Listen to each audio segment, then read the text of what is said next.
So we're going to be talking about biopsies, drainage, and biliary interventions. Quite a broad topic to go through, but we'll try and cover as much as we can in the time. And I'll try and keep it sort of case-based, so I think it's a bit more interesting for people at your sort of stage of training. So first up, biopsies. There are two types of biopsies we generally do in interventional radiology. The safer ones are the background parenchymal biopsies. So if you're looking for solid organ dysfunction, so liver, lung, renal, anything really, just want to know if there's something underlying that's going on, you can take a background sample of that structure of that organ. The slightly more riskier ones are the targeted biopsies. Now, that's when you've got a suspicious lesion within an organ, say the liver or the kidney, that looks like malignancy, but you need to prove it before you start anything. That's the other type of biopsy we would do. We also need histology. So sometimes the tumor is so obvious on imaging that it's a malignant lesion, but you need to get a sample to see if it's got a hormone receptor sensitivity or anything like that that can target management. So we take these targeted biopsies to either get a diagnosis or tailor the management of the patient going forward. The checklist really is kind of you kind of want to make sure they don't bleed. So you need to check their coagulation if they've been on blood thinners, a full blood count just to see if they're not anemic or the platelets they've got enough platelets. We usually say to fast for about 6 hours before the procedure, and that's mainly if they need sedation, and we also ask them to have intravenous access, and that's because if they do have a bleed as a result of the biopsy, then we can resuscitate them quickly. Also, it helps us give sedation through the vein as well. Complications, I didn't want to go through every single complication for every biopsy because it's really organ specific and target specific, but the main ones generally are bleeding, the risk of introducing an infection into a sterile area, potentially getting a non-diagnostic sample. That could be because you maybe missed the lesion, or because a part of the lesion that you biopsied is necrotic for whatever, and it doesn't really contain any cells that give you any answer. So you might have to tell the patient you might have to come back for another procedure. The other thing that you need to worry about is damage to adjacent structures. So if you're taking a liver biopsy or you're taking a kidney biopsy, you might damage the bowel or the lung, the pleura. And if you're doing a lung biopsy, one of the specific complications of that could be getting a pneumothorax. So it's all depending on what you're sort of sampling, but it's pretty obvious what the complications could be. Now, this is a toolkit. I've got a sort of a couple of overarching needles that are used. There are lots out there, but these are the sort of basic principles of the needles. So over here, if you can see my pointer, no biopsy needle. There's other brands, of course. And what this one allows you to do is you take this needle right up towards the lesion, and then you advance this tray. So you press down on this trigger mechanism and you advance this tray. And you can watch this tray coming out under ultrasound. And then when you click it again, a shelf sort of thing fires over the top of it, and it traps the sample within this tray, and then you take it away. The other type of biopsy needle is this is a biopince, but there are lots of other ones like it as well. So you take the needle right up to the lesion, and then these three prongs fire forward over the needle and entrap a sample. So it fires forward and traps that sample, and then you can take this back out with you. The benefits of this is that you get a larger sample, and histopathologists love having lots of tissue, so you always get more bang for your buck. The problem is with this is that if you don't really know what's behind your needle, this throw could be 3 centimeters, 2 centimeters, 1 centimeter, but if you don't really have a good idea, if you've got a vessel here or an important structure behind there, you could fire right the way into it. So you really need to know what is behind what you're trying to biopsy with this. This, of course, gives you a lot more control, but gives you less sample. I've just put this in here. This is specifically a bone biopsy needle. I'm not going to be talking about this too much, but this allows you to sort of grind through bone. It's a coaxial system, which I will be talking about later, and you can biopsy through the inside of the needle. Just to say that you're obviously making a hole in the patient by taking a biopsy, and the sort of size of sample that we normally take is a 16 gauge or an 18 gauge. Most people, I think, take 18 gauge samples. For some reason, we're really scared of taking 16 gauge samples, and I'm not sure there's a lot of evidence to suggest they get more complications from having a slightly bigger sample taken from them. So the modalities, this is a great image here of a lady about to have an ultrasound guided neck biopsy. She seems really happy about it. She also seems quite happy that the clinician is using the wrong probe. Then the other workhorse is really CT guided procedures, and there are benefits to using either one, and I'm just going to describe that for you now. So what you want to consider when you're planning a biopsy is you want to go for the most superficial target that you can get to. And the reason being is that's going to be easier for you to get a sample, and it's safer. So you want to be away from structures that are going to potentially get damaged and make the patient really, really unwell. So you want to pick a superficial, safe area to biopsy, but you also want to get a good sample. So you want to pick a tissue that's going to give you a good result, or the result that you want. So you don't want to be going for something really small that might be malignant. It's not really going to give you the real answer that you need. Now, the drawbacks of CT are that you can give radiation to the patient, obviously, but interestingly, more and more now we're using a sort of a modality which is CT fluoroscopy. So that's we're in the room and we're guiding the needle and taking quick pictures with CT, just 3 slices at a time, and advancing a needle, and that gives a radiation dose to the operator as well. So you got to consider that. You have to give a lot of times contrast to the patient to delineate the different structures, otherwise it's the same tone of grey. And then once you've done that, you really have to move quite quickly and know where you're going, because once the contrast is washed out, you're back to the grey again. So you lose conspicuity of the lesion. So you really have to know what you're doing with the CT. The limitations of ultrasound. Now it's great because you can hold the image there. It's not going to go anywhere, and you've got control over what you're doing. So that's great. But there is a real depth limit. The ultrasound can't penetrate too far into the tissues all of the time, and it obviously can't see through things like air and bone. And you should see one of the IR Junior's physics lectures to explain why. So I'm going to move to some cases now. So I'm going to do this quite a bit, unfortunately. So I've put this on here because this is just about the principles that we discussed now. So we want to be something superficial, something safe, but something that's going to give us an answer. So this is a patient who's got query lymphoma. Now they quite clearly do have lymphoma because they've got lots of abnormal lymph nodes. Now you don't have to know what those are at your stage, but I'll just point some out for you. There's abnormal lymph nodes here right by the jugular vein. And we've got some random abnormal lymph nodes here anteriorly in the neck. But these, you might be able to get to that. I don't think you'd want to get to that one. And if I go down to this screen here, you can see that we've got lots of big ones in the axilla here. So these could be something you might want to go for. And I'll keep coming down to the abdomen, and then you've got lots of these abnormal lymph nodes here in the mesentery of the bowel. You can see all of those are abnormal. Now, what's your shot selection here? These are abnormal, they're quite big, but they're going through bowel, so you don't really want to be going for those. The neck ones, they're very small. You might not get a diagnostic sample, and they're pretty close to some important clockwork. So the answer obviously is to go for the easy axillary lymph node. So that's how you sort of work your way through what you want to biopsy, basically. Right, so same sort of principle here. I'm going to work through our next case. So this is a patient who has got a macroscopic fat-containing mass in the retroperitoneum. So you and I know this is a liposarcoma till proven otherwise, but we need tissue. So this is actually, so what we're going to do here, do we want to use CT or do we want to use ultrasound? Well, actually, looking at it, it's quite superficial. There's a lot of mass here to biopsy. It's not really near any important structures. The kidney's well out of the way. Bowel is really out of the way. It's anterior. There's no vessels. Spleen's pretty high up. Actually, through this window here, we'll get some pretty good samples. So this is going to be an ultrasound guided biopsy. And I'll just show you what that biopsy looks like. Okay, so that's the liposarcoma that I showed you. And this is the needle needle going through it. So that's basically quite easy. There's no very superficial, nothing in the way, and the needle going through, safe biopsy. Great. So this case, I'm going to be introducing the concept of the coaxial system. So let's go back. This is a patient who has a mass here, which we don't know what it is, and it's isolated. But if you look at it here now, you've got, are we going to be able to see this with ultrasound? Not, I mean, we could probably see it maybe through the liver, but not really. And anteriorly, well, there's the stomach in the way, the pancreas in the way, you've got the hepatic flexure of the colon in the way, you can't see through air. And going through the back here, yeah, it's such a narrow window, you're not really going to be able to see this with ultrasound too well.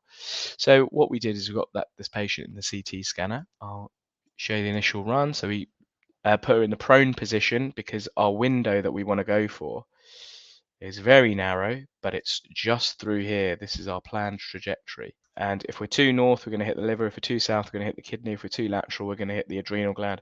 So you actually have to be quite precise here. So put a little tracer down just to see where we want to go, sort of slightly off there. This is where we want to go. So do it again. This is where we want to go. Um, and this is my first needle just coming in here, but actually it's going too medial. Shall I adjust it? I adjusted it even worse. So it's going way too medial now.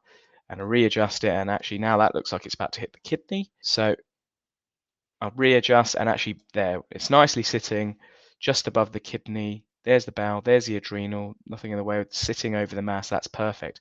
And I'll just change the windowing on here so you can see I'm using this coaxial needle.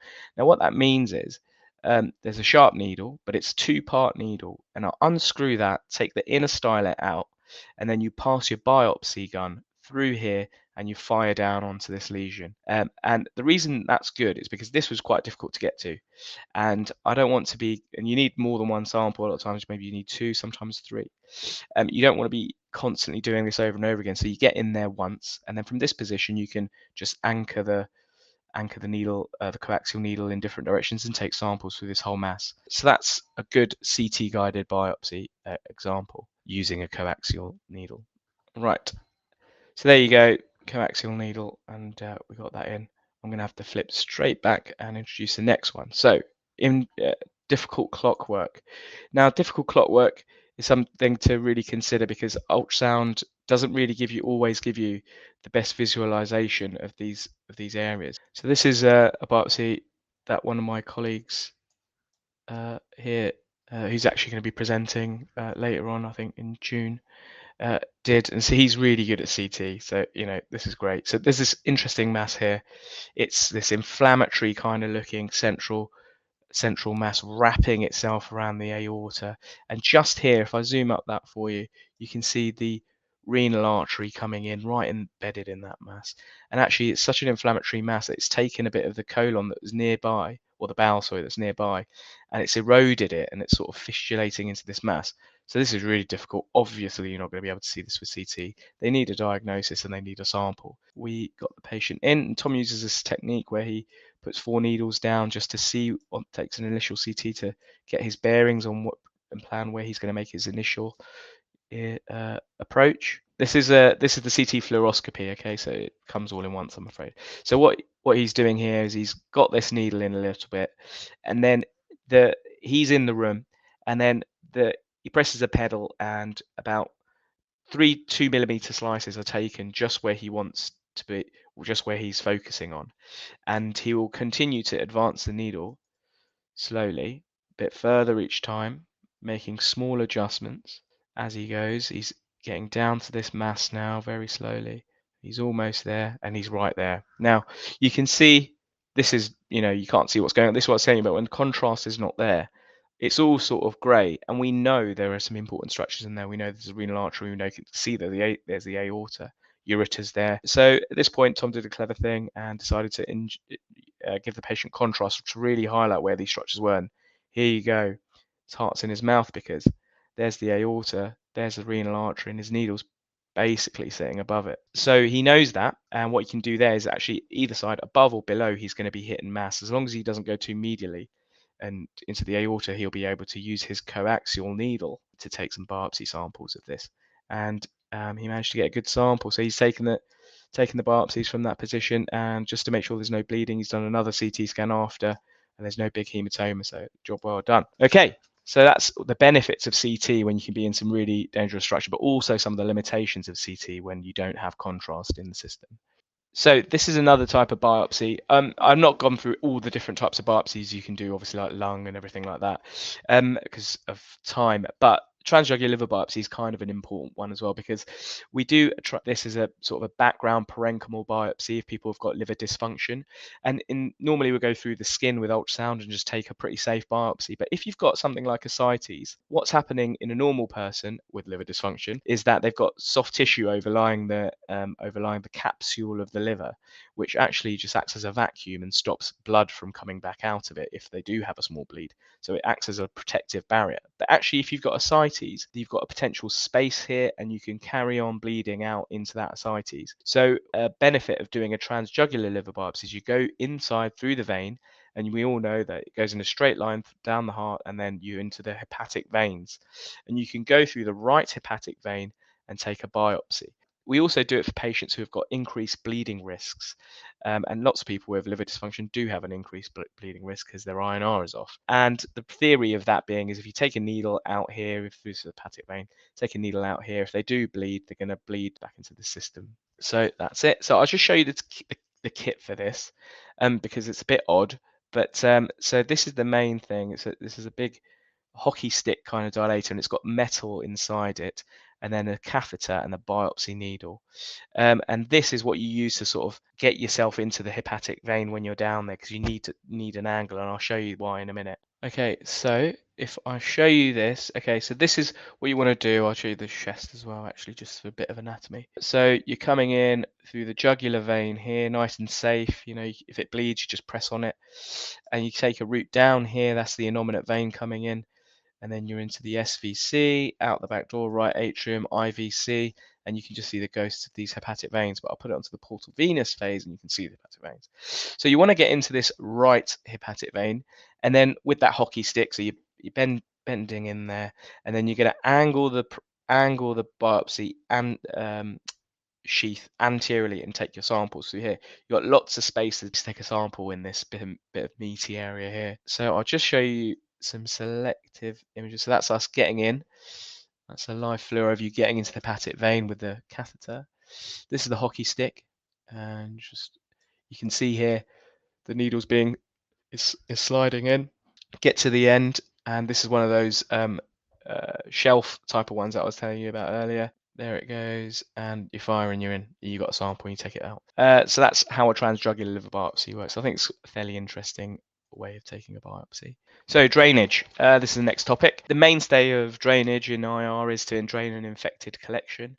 I've put a little asterisk there because, you know, it's starting to become, well, I wouldn't say a burden, but it's sort of taking over a lot of our work. And there is really cool to be able to put a drain into something that's not really accessible and patients avoiding surgery, but it means people aren't, you know, putting a lot of drains in people now. So yeah, it's got great benefits because it's minimally invasive, but you can drain away the fluid. But lots of the times, if they've got really messy abdomens and they're asking us to put a drain in, it's sort of like not really going to do the job. Sometimes they just need surgery and a washout, but we're sort of temporizing things by putting in these smaller drains. The other thing as well for drains is to relieve the mechanical symptoms of fluid accumulation. So obviously talking about ascites, if people have got liver failure or ovarian cancer or whatever, or if they've got mesothelioma, pleural effusions, lung cancer, you know, pleural effusions, they can be drained as well. I'm not going to be talking about those too much because actually that's something that's we do if people on the ward are having difficulty doing, but it's not something we should be doing too often. The respiratory team and the gastro team are more than capable of putting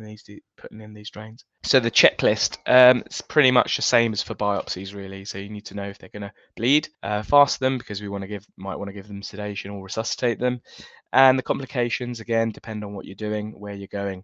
There is like the added caveat of infection. I mean, you're going into an infected collection. So if they do get infected, how do you know it was because they're just not infected or it's what you've done? But actually, one of the things you can see sometimes is when you get into a big collection that's encapsulated, big empyema, then they do sometimes have this inflammatory capillary bed. And if you aspirate a lot of the pus out till you get to this sort of bloody kind of pus, there is a theory that you can sort of translocate some of the bacteria through that capillary bed, inflammatory capillary bed, and give them something called a septic shower. So they do have to have close observations after you put a drain in, just to watch out for A, bleeding, and B, sepsis from a septic shower. They can get quite unwell. Again, damage to adjacent structures depends on where you're going. Right, so some of the tools, everyone has a sort of different preference. You can use a single part needle where it's big enough to get a wire through. So you get in, you put the wire through straight away. You can use a two-part needle with a soft outer catheter. So it's a sharp thing that you put into the collection, and then you advance the soft bit over the top, just like a cannula, really. And through that soft plastic, you can introduce a wire. This is a three-part needle, like you might have heard of a Kellet needle. So it's got a metal bit inside it, which you advance in. Once you think you're in, there are two plastic bits here. One's thinner and one's the inner, one's the outer. You advance the plastic bits, and then you just advance the outer plastic bit extra step, but it's a bit more sturdy, so you don't lose access. This is like quite floppy when you get in. So you need a stiff wire. So this is like an Amplatz wire. It's got a J tip. So what they do typically is they have a soft end. So when you get into the collection, it can be soft, but then it gets quite rigid. So you can track these big drains in through them. This isn't a big drain. This is an 8.5 French drain, but you can go up to all these very large ranges, up to 20, 24 French Gordon drains. So that's what we want to do. And don't want to labour the point because you probably heard it a million times. It's a Sleldinger technique invented by this guy here. It's just basically putting a needle into something, a wire, and then over the wire you introduce the tube that you want to go in there. Right, okay, let's go to the case. So you've got this patient with lots of collections. They've already put a drain in this side. It's not draining a lot. You think that if you look at all this fluid, you think, oh, it's all sort of the same. It's encapsulated. It probably all communicates. But they've put a drain in here and it's not really doing much. There's still all this stuff. And this is one of the limitations of CT. It can make things look really simple. That just looks like ascites, doesn't it? But it's got this sort of thick capsule here. There are subtle signs and they're infected. And they've got all this edema here. So there's subtle signs that you think, oh, actually, it's an infected collection. You think, oh, if you put one acidic drain in here, you're doing a drain everything. But I'm going to show you, and this is what it looks like. Okay, so you can see all these septations. Some of it's thick and and some of it's quite anechoic. So when things are anechoic, means it's simple fluid in there, but they've got these little septi in there. So actually, you can see that if you put a drain in there, you might just drain a small pocket of it, but they're not going to drain everything. So what we try to do is find an area that clearly communicates, two collections that communicate, and we get the wire and we just sort of smush it around in here a bit, try and break up these septations, not too aggressively, obviously, and then we'll put a drain in over that. Okay, so remember what I was saying earlier, ultrasound's limitations. Can't see through air, can't see through bone, and the other things can be in the way as well. Right, okay, so this is a complex CT scan, okay, so don't go mad about it, but I'll tell you, they've had something called a pelvic exenteration, which means they've had all of their pelvic organs removed, probably for some malignancy. They've got lots of things going on here. So they've got a stoma, end colostomy, and these are ureteric stents going into something called an ileal conduit. So it's when the urologists fashion a spout, sort of a channel, using the terminal ileum, which will come out into a bag here. Okay, so that's an ileal conduit. They've got a drain in already, a big surgical drain here in the bed of the surgical bed where they've taken away all those organs. But actually, there's this like collection here which isn't really going anywhere, and it's sort of draped. That the conduit is sort of draped over the top of it. So there you go. So that collection isn't really going anywhere, and they've done all this massive operation on this patient. They've still got the staples in. You want to optimize their recovery. So if they do have a collection, if it's infected, you should try your best to really get rid of it because they've gone to a lot of effort just to get to this stage. How are we going to get in there? Well, let's have a look now. Ultrasound. Well, they've got a big bag there. They've got bowel there. Can we go from sideways or behind? Not really. Liver's in the way there. And you've got bone and you've got iliac crest there. So you can't really go in that way. There's no real way. So we've obviously know we're going to have to try and do this with CT. So up steps Tom, CT drainage king. Basically, one of the things you got to bear in mind is post-operative patients. It's very difficult to move them and position them, but it's really important to try. So you can imagine if you've just had a laparotomy and you're sort of wedged up on your laparotomy scar or on a stoma, it's not very comfortable. So you have to work quickly, but you have to work within the limitations of the patient. His standard technique of the 4 needles there to get an initial position, and this is where he uses his tap, tap, tap thing, but he's going down the patient this time. So each slice is incrementally stepping down the patient because you can see here his trajectory is nowhere near a collection. But if you watch, he's just going down over that crest. Here he comes. Sorry, it jumps the stacks that he's just gone over the crest there.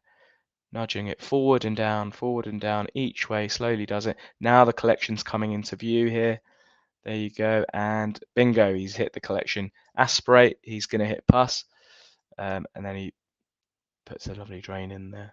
That's it. So that's good. That's brilliant. Okay, so this is basically what I've done here is just like manipulated the image to show you what's actually happened, the trajectory of this drain. So he's just gone over the pelvic inlet here, or out the iliac crest here, sorry, and he's just angled downwards into this collection. Next, okay, so is there a use for fluoroscopy? Well, yes, there is. We don't do sort of initial drains with fluoroscopy, but we do sort of manipulations of drains, and I'll just quickly go through this for you. So this is a CT scan. Ignore the bowel obstruction. Well, don't, but just for the purpose of this talk.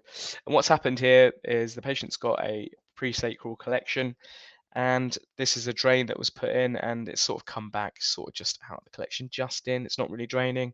This sort of thick rim around the collection tells you that it's inflected and it's probably been there for a while, but we're not really going to get anything out of that. So we need to manipulate that drain and maybe even make the drain bigger. It's called upsizing the drain. So what you do here is you get them on the fluoro table on their side. So you can see here, this is the collection on this sagittal view. That's the collection. And we've got where's the drain? There's the drain.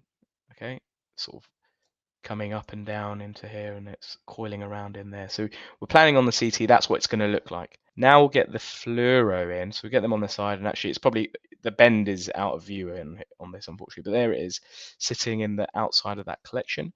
We put a wire in and put a sheath in, so it's a tube where we can inject contrast through, and there's that. And then you inject some contrast, and you can see that you're opacifying the cavity of the collection. So now we know the wires in the cavity of the collection.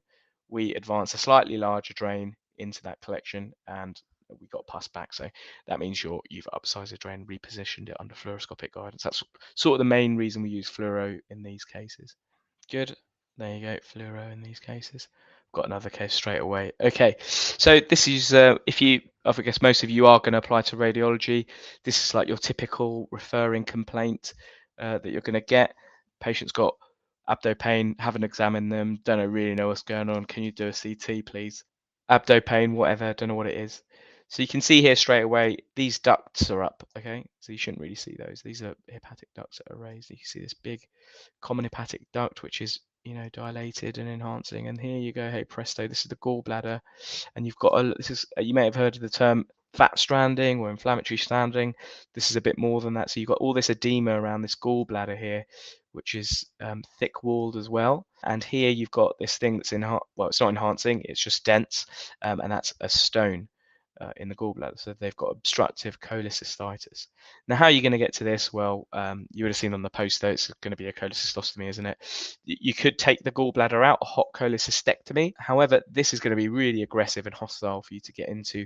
And the sort of, when you take the gallbladder out, you've got to close the duct, haven't you? And that tissue is going to be really friable, and the sutures aren't really going to take. So what we like to do is to go in there, take all that infected pus out, let everything calm down, leave the drain in there for a bit, and then they can come back and have a cholecystectomy at a later date. So I'll just show you what that looks like. So what we did. This is the ultrasound image that you'll get, and this is thick walled, all this like echogenic fat around here means that's edema, and the liver's just there, and you got this stone here. We got in with ultrasound guidance, so just put a needle in there, and then we just inject a little bit of contrast. You can see the sort of contrast filling around the stone, and this is the gallbladder here and cystic duct. Right, so biliary drainage and stenting. Now I put this little diagram in here just to give you some relevance about what we're going to be talking about.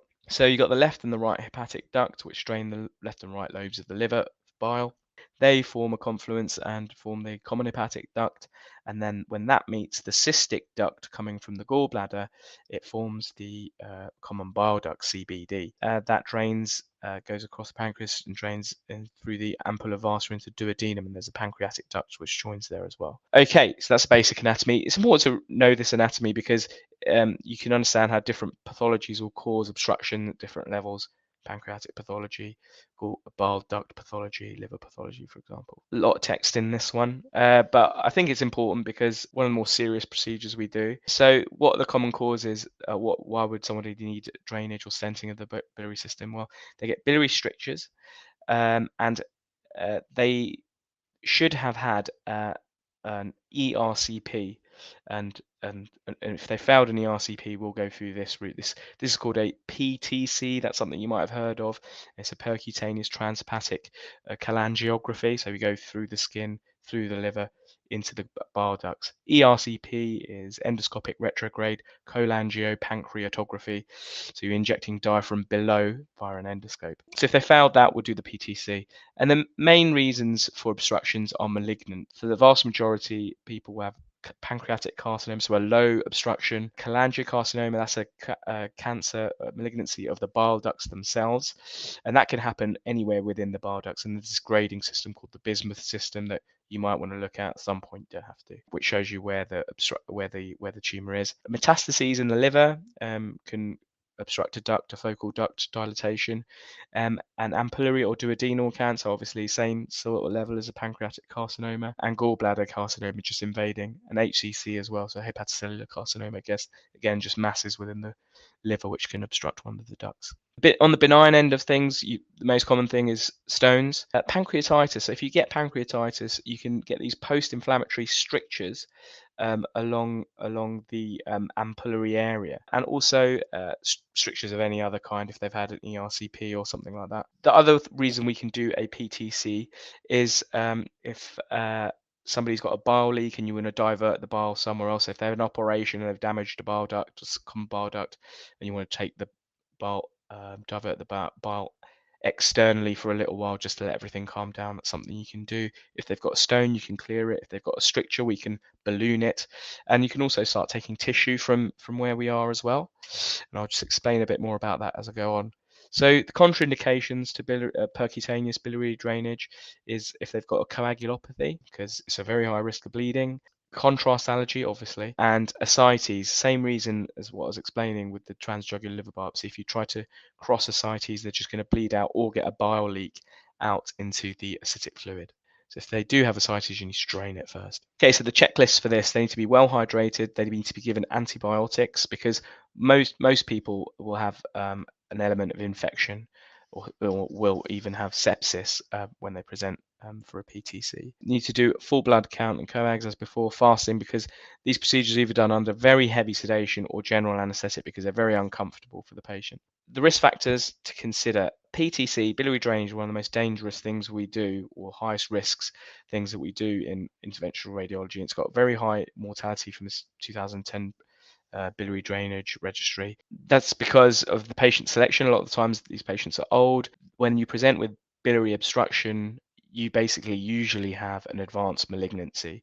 So they don't have usually a long lifespan anyway, and these are sort of palliative procedures to make sure that they don't have jaundice in their final months. So that's why it's quite a high mortality procedure. They're usually quite frail, and if they've got sepsis or renal failure, it puts them at a very high risk of dying. Actually, I thought this was quite interesting because we're a tertiary centre. We have a lower mortality, and I think part of the consideration for that is the aftercare. So you have to be in a place where they're regularly monitored afterwards for mainly sepsis or bleeding, and catch that early. Right, so this is the case. No more switching. I could be bothered to transfer stills for this. There you go. So I'll just take my word for it. If you don't know, this is a sort of an ill-defined mass at the head of the pancreas. Can't scroll because it's a still. There you go. That's an ill-defined mass at the head of the pancreas on CT. You know what's coming next. They've got bile duct explosion. So this is a low obstruction. So both sides of the liver have got obstructed ducts here. That's a given. If they've got bilateral duct dilatation, it's going to be a low stricture. So this is the kind of duct we like to access. So using ultrasound, you will go through this intercostal space and try to find one of these peripheral dilated ducts. There's no dangerous blood vessels out here.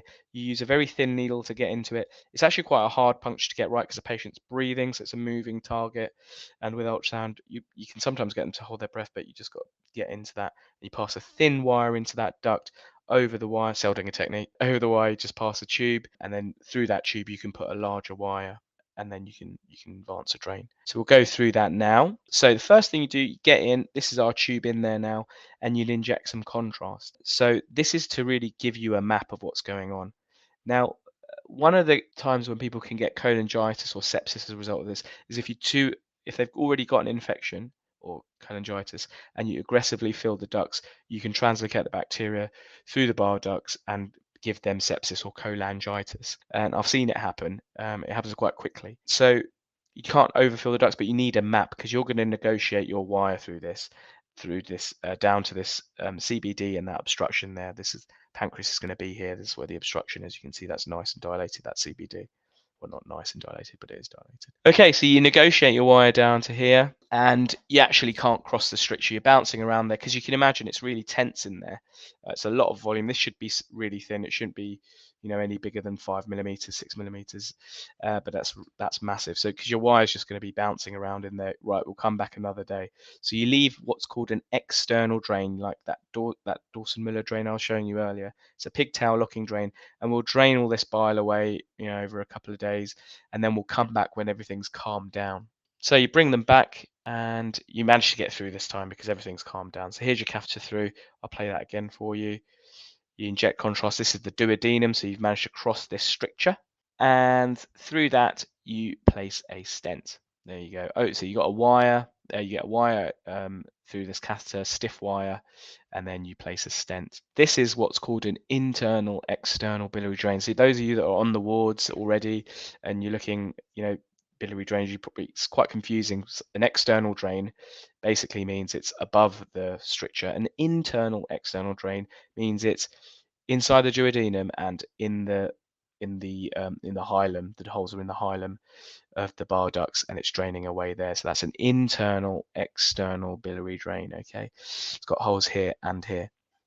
Good.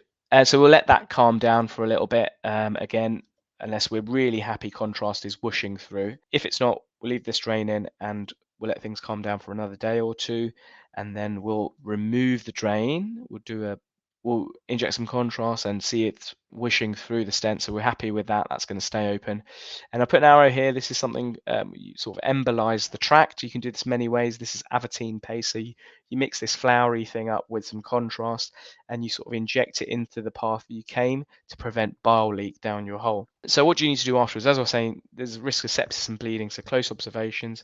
You can give analgesic. That could be quite painful, especially when you're stretching these strictures open, and they might need antibiotics. Leave it on external drainage for a couple of days, and then you trial capping the external drain to make sure the stent is working. You should see a drop in the bilirubin by 50% within 10 to 15 days. And if they have come in within cholangitis, so an infected obstruction, that should start to improve 2 to 3 days after the procedure. And some extra things to think about when we've got through is you can actually start biopsying. So if you've got a lesion here in the bile ducts, or say a cholangiocarcinoma or pancreatic head tumor or something, you can get your wire across, and then across this wire you can use this brush and just brush along here, and this will pick up some cells, and you can test those cells cytology to see what the malignancy is, because it's not always clear from imaging. This is another thing. So this is a very small forceps that sort of grabs tissue. You can put that through your sheath. So this is sort of a schematic of what it's supposed to do over the wire, and then you take this out and you can grab a bit of tissue, and this is it in practice going through a stent, and it's grabbing a bit of tissue there. One to watch. This is sort of quite novel. I don't think many centres in the UK are doing this at the moment, but it's quite big in Asia, and it's called endoluminal radio frequency ablation, so that you can pass a radio frequency probe along your wire through, say, a malignant obstruction or a stricture, and you can actually burn that away. Now, it's not going to cure the lesion, but what it will do is give you a channel to place a stent, or to reopen a stent, burn a channel in there and keep that open. So it's a palliative procedure that basically keeps your internal drainage of bile. So that's it. Sorry it was long, but there's lots to cover. I hope you enjoyed it. I'll take any questions. Thank you, Cheyenne. That was absolutely an excellent talk. If anyone's got any questions, please drop them in the chat now and we'll answer them. I just wanted to ask, with regards to biopsies and drains, I saw this fantastic, difficult to explain what it is without knowing the name of it, but this product essentially where you have a kind of marker whilst you're doing the CT, and based on the position of the marker, which is taped to the patient's back, you can it can predict the needle direction. Do you know? Can you tell us a bit about that? I think I know what you're talking about. You're talking about grids for CT or ultrasound? For CT guided stuff. Yeah, there are people using these sort of things that you can stick down. They've got radio opaque markers on them. It makes a grid, so it can help you plan your trajectory, kind of like what Tom was doing with the needles placed in a row. He's just got a 4-pack of drawing up needles and place them on, and you can tell there between which one and which one you're going to start your needle trajectory. So that's basically what it is. It's just fancier and more expensive way of doing that. That's really interesting. Have you actually seen any of these radio frequency ablations sort of in the UK yet, or is that No, yeah, quite... in Bournemouth they do them. So shout out to Claire Bent. She's done a few of them in Bournemouth. I don't fully know. There are other centres in the UK that have started using it, and there's not a lot of evidence for it just yet because it's still quite new. So, but they do use it in Asia a bit, and that's where most of the evidence comes from for it. That's cool. It's good to see innovation happening, I think, as well. I don't know whether you've got anything more to add on that. Really? No, it's pretty cool. It's got its limitations. So when you're doing it within stents, it's got this it shorts out sometimes because of the metal, but it's initially proposed to sort of reline sort of because these stents can get occluded after time because sort of bile is a bit grubby and you've got duodenum there, and they do tend to sort of block off quite often, or you get tumor ingrowth. Main thing is tumor ingrowth, and so you just basically want to burn that tumor away if it's ingrowing into the stent. But again, the stent shorts the circuit out sometimes. So I think what will be useful, what might happen with this, and I didn't have the histology diagrams to show you, but it's sort of if you burn it before you stent, it sort of turns this into a sort of a flat squamous epithelium rather than this aggressive kind of epithelium, and that don't have evidence for it yet. That might mean that the stent stays open longer, but we wait and see. That's really interesting to hear. I think looks like we haven't got any more questions in the chat, so unless you've got anything else to add, we can wrap it up there. No, that's good. Thank you again. That was really, really good session. So we'll end the recording now.